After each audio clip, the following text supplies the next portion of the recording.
안녕하십니까. 신의균의 국방TV 데일리 디펜스입니다. 자, 요즘 제가 거의 매일 미국의 국내 정치, 그리고 의회, 이런 여러 분야에서 북한에 대한 굉장히 강경한 발언들, 그리고 군사 옵션을 연상시키는 발언들, 이런 행위들이 나오고 있다는 이야기들을 해드리고 있습니다. 자, 그런 가운데 미국이 이 동북아시아에 배치한 이 해병대, 그 해병대의 부대를 증강했습니다. 그리고 그 부대들이 상륙 훈련을 증강시켰고 또 대규모 소해 훈련을 시작했습니다. 마치 6.25 때처럼 말이죠. 그래서 도대체 무슨 일이 지금 일어나고 있는지 이번에는 해병대 관련해서 한번 보여드리도록 하겠습니다. 자, 또 오늘 기사가 나왔는데 갤럽 여론조사 결과죠. 이거 미국의 갤럽입니다. 미국인들이 가장 싫어하는 국가 북한이 2위에 뽑혔다라는 그런 기사인데요. 한번 보시겠습니다. 미국이 여론조사기관 갤럽이 지난 2월 3일부터 16일까지 실시한 여론조사에서 북한에 대한 비호감은 조사 대상 20개 국가 중에서 2위다. 북한은 과거 조지 W 부시 대통령이 이란, 이라크와 함께 악의 축으로 지목한 이후에 줄곧 호감도가 가장 낮은 국가 중에 하나로 지목되고 있다. 이번 조사 결과 캐나다 93%, 영국 90%, 일본 85%의 순으로 호감 국가가 조사됐으며 이란 11%, 북한 12%가 최하위를 기록했다라는 거예요. 자, 그래서 이제 총 20개 국가를 했는데 우리나라는 여기 대상에 들어있지도 않고요.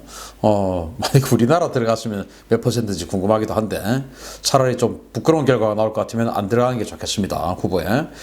12%, 참 놀라운 것이 12%가 또 호감을 가지고 있다라고 나오는 것도 참 이 다양성의 한 단면을 보여주는 것 같아요. 그래서 아무튼 12%만이 북한을 호감을 이제 가지고 있는 나라다. 이렇게 이야기를 했고, 반대로 말하면 가장 싫어하는 국가 넘버 2다. 이렇게 이야기할 수 있죠. 자, 그래서 미국 국민들 북한 싫어한다 이겁니다. 자, 그런데 높아지는 반북 여론이죠. 점점 확대되는 북한의 위협론입니다. 미국 국방부 차관 대행이 북한에 대해서 불량 국가라고 규정했습니다. 그리고 미 전략사령관 이런 사람들은 언제든지 군사 옵션 준비를 우리는 해놓고 있다라고 이야기를 했고, 미 상원 코리 가드너 의원 같은 경우는 대북 제재 더욱 강화시켜라. 그리고 또 미 민주당에서는 군사 옵션 고려해라. 이런 법안까지 나오고, 또 다른 민주당 의원, 여기는 이제 동아시아 소위 민주당 간사인데, 이 사람은 트럼프 대통령이 혹시 북한 관련해서 전쟁을 할까봐 위헌적 대북 전쟁 금지법을 발의하겠다. 왜? 지금 상황 보니까 전쟁할지도 모르겠어. 이제 이렇게 해서 그런 법안을 발의하겠다라고 발표하는 등 지금 굉장히 상황이 좀 이상한데, 이런 와중에 현지 시각 3월 4일, 그리고 우리 시간으로 3월 5일인데, 의회 전문지 더 힐이 또 이렇게 보도를 했어요. 자, 마크 밀리 미 합참의장이 현지 시각 4일 상원 군사위원회가 주관한 2021 회계연도 국방예산안 청문회에서 북한 위협의 위험성을 제기했다. 밀리 의장은 북한이 이란과 같은 폭력적이고 극단적인 단체들과 함께 안정을 파괴하고 불안정을 조장하고 있다라면서 북한은 우방은 물론 미국과 미국 시민들에게도 직접적인 위협이다 라고 주장했다.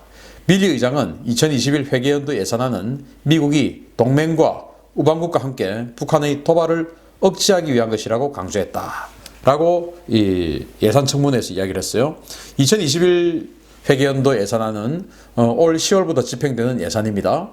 자, 물론 이 합참의장 그리고 옆에 이제 에스퍼 국방부 장관도 앉아 있는데, 이런 사람들이 북한 위협을 이렇게 강조하는 것은 물론 내년도 국방 예산을 수월하게 따내기 위해서 또는 삭감 안 되게 하기 위해서 이런 발언을 하는 것일 가능성이 가장 높습니다. 그러나 그렇다 하더라도 합참의장과 국방부 장관, 국방부 차관 이런 사람들의 입에서 이렇게 강경한 발언들이 나온다? 이거는 주워 담을 수가 없는 거예요. 자, 그래서 북한은 우리 우방은 물론, 즉 한국과 일본 같은 우방은 물론 미국과 미국 시민들에게도 직접적인 위협이다. 자, 그러면 군대의 역할은 뭡니까? 자기 나라와 자기 국민들의 위협에 대해서 제거해주는 그 위협 요소를 제거하는 게 군대의 임무입니다. 자, 그러니까 이제 이렇게 물론 예산 때문에 이런 이야기를 했지만 제거해줘야 되는 그런 명분도 같이 축적을 하고 있는 것이죠. 그래서 제가 방금 말씀드린 그런 의회에서부터 수많은 사람들, 전문가들까지 북한에 대한 군사 옵션, 더욱더 강경한 정책 이런 것을 주문하고 있는 지금 이런 위협론까지 나오고 있는 거 직접적인 위협이다 라고 지금 이야기를 했다. 그럼 직접적인 위협 제거해야 되죠. 군대는 그게 의당한 의무 아니겠습니까? 자, 이런 와중에 이제 이 동북아시아 지역에 배치되어 있는 이 미국의 해병대 이런 데서 심상치 않은 움직임이 지금 포착이 되고 있습니다. 자, 이렇게 명분 축적적인 미국인데 일본과 모종의 준비 중이냐라는 생각이 들 정도로 대규모 소해 훈련을 하고 있어요. 자, 소해 훈련이 뭐냐? 기뢰를 제거하는 겁니다. 기뢰. 물속에 이제 기뢰라는 그것을 뿌려놓죠. 그러다가 이제 상대 목표 배가 이렇게 오면 그 배의 소리 또는 금속 자성 이런 것들과 감응해서 이제 이 물속에 있던 기뢰들이 쑥 가서 이제 배하고 접촉을 해서 터뜨려버리고 배를 공격하는 것이죠. 지뢰입니다. 땅에는 지뢰. 여기는 이제 지뢰 땅을 묻어둘 수 없으니까 바다는 기뢰 이런 걸 묻어두어서 상대 적함들이 이 지역으로 들어오지 못하게끔 막는 것이죠. 그래서 만약에 미국이 원산으로 상륙할 것 같아. 과거 6.25 때. 또 인천으로 상륙할 것 같아. 그러면 원산, 인천 이 앞에다 기뢰를 쫙 뿌려놓는 겁니다. 그러면 이제 상륙함들이 쫙 들어오다가 그 기뢰 접촉해가지고 이제 꽝꽝 터지는 것이죠. 그렇게 될 것 같으니까 또 상륙작전 못하죠. 이런 겁니다. 그래서 북한 같은 경우는 또 이 기뢰를 어떻게 사용하냐. 부산으로 많은 미군 물자가 들어오는데 그 부산 앞바다에 또 기뢰를 뿌려버리죠. 잠수함 이제 같은 거 타고 와가지고 그러면 이제 부산으로 미군 부대가 들어오는데 이 증원이 안 돼요. 이거 기뢰 다 제거하기 전까지는. 그러면 증원이 안 되고 막 이렇게 부산항으로 못 들어오고 바다에 있는 상황에서 그냥 쳐가지고 서울까지 밀어붙여버리면 미군이 못 들어온 상황에서 전쟁 끝내버릴 수가 있죠. 이제 이게 북한 잠수함들이 주로 하는 역할인데 그러게 하기 위해서 우리 한국군과 이런 연합군은 북한의 기뢰를 신속하게 제거하는 훈련들을 해오는데 문제는 우리 군이 지금 하고 있는 게 아니고 일본 해상자위대가 미국의 통제를 받아서 해상자위대 단독을 하는 게 아니고 미국은 통제를 하고 해상자위대는 훈련을 하고 이렇게 해가지고 작년 6월부터 지금까지 무려 8번이나 훈련을 했는데 이번 2월 말 이 시기에는 가장 최대 규모의 훈련을 했다라는 거가 지금 나온 거예요. 자, 미 해군과 일본 해상자위대가 이세만에서 지난 2월 10일 특별 소해 훈련을 실시했다라고 2월 28일 미국의 국방영상정보 배포 시스템이 이렇게 배포를 하면서 설명을 했어요. 자, 그러면 이게 다냐? 아니에요. 보시겠습니다. 해상자위대는 또 자기네들 보도 자료를 했는데 해상자위대 전체 소해 전력의 70%, 소해 전력이 바로 기뢰를 제거하는 훈련입니다. 근데 이 소해 전력의 70% 그리고 상륙 돌격 장갑차까지 동원했어요. 자, 이번 소해 훈련은 소해대군 소속의 함정은 물론 지방대 소속 소해함 등 20여 척의 함정과 MCH-101 멀린 소해 헬기 2대, 육상자위대의 상륙 돌격 장갑차 등이 참가했으며 훈련은 자위대 소해작전 능력 향상과 미국과의 연합작전 능력 제고에 있다라고 3월 1일 날 해상자위대가 보도자료를 통해 밝혔습니다. 자, 이제 이 소해대군의 그 본진이 있는 이 부대만 참가하는 것이 아니고 일본은 각 지방대들이 있어요. 이 지방대가 우리로 치면 해역함대입니다. 1함대. 동해는 1함대가 담당하죠. 2함대, 서해는 2함대가 담당하죠. 3함대, 여기는 이제 모포에서부터 울산까지 여기는 이제 3함대가 담당하죠. 남해죠. 이런 식으로 담당 구역이 있는 해역 함대가 있어요. 일본은 이것을 우리는 해역 함대라고 하는데 일본은 이것을 지방대라고 합니다. 그 지방대에 소속되어 있는 소해함까지 불러서 총 일본 해상자위대 전체 소해 전력의 70%를 참가시켰어요. 그럼 우리 입장에서 보면 뭐 소해함 우리 몇 척 없는데 뭐 70% 해봐야 뭐 그게 그거 아닌가? 라고 생각할 수 있지만 일본의 소해 전력은 어마어마합니다. 자, 그러면서 상륙 돌격 장갑차까지 동원을 해서 했는데 이건 뭐냐? 이제 소해 다 했으니까 니들 상륙 한번 해봐. 이제 이런 것까지 아주 실전적으로 훈련을 하기 위해서 소해 작전을 하는데 직접적으로 연관은 없는 상륙 장갑차까지 가서 자, 소해 다 했어. 이제 돌격. 그래서 토탈 해안으로 진입하는 시간이 얼마냐 이런 것까지 다 테스트해보는 이런 걸 하는데 6월 달부터 지금 2월 말까지 8번이나 이런 훈련을 하면서 이 2월 말에는 사상 최대 규모의 소해 훈련을 했다. 그 지휘감독 통제는 미국이 했다라는 겁니다. 자, 일본의 소해 전력은 말이죠. 한국전 우리 6.25에도 참가했어요. 소해 전력을 6.25에도 참가를 시켰는데 지금도 대규모 소해 전력을 보유했고 그 이유는 뭐냐? 자, 히라마 요이치라는 사람이 한국전쟁의 특별소해대라는 책에서 쓴 내용 중에서 하나인데요. 한국전 당시 일본 해상보안청 소해대 소속 함정 54척, 병력 1,540명이 미 극동사령부의 지휘를 받아서 원산, 군산, 인천, 해주, 진남포 등지에서 소해 작전을 실시했다라고 회고를 했습니다. 이제 이 한국전 6.25 당시만 해도 일본은 자위대라는 게 없었어요. 군대가 없었죠. 물론 지금 자위대 군대는 아닙니다만은 군대의 성격을 가지고 있죠. 근데 이때는 그냥 해상보안청이었어요. 그래서 지금도 해상보안청, 우리로 치면 해경이 해군에게 우리가 더 형님이야.